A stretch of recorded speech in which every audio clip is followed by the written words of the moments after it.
हाय, good evening guys.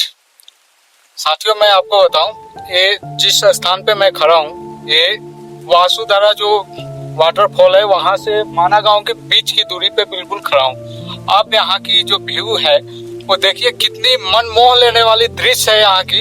ये बड़ी बड़ी पहाड़, उनके ऊपर घटा छाई हुई है, देखिए।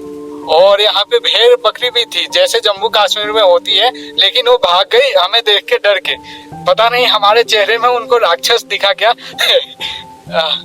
तो ये देखिए, ये उस तरफ की सीन है जिस तरफ वासुधारा वाटरफॉल है, और दूसरा ये वासुधारा वाटरफॉल से जो पानी आ रही है वो नदी बहते हुए अलकनंदा नदी इस ओर जा रही है।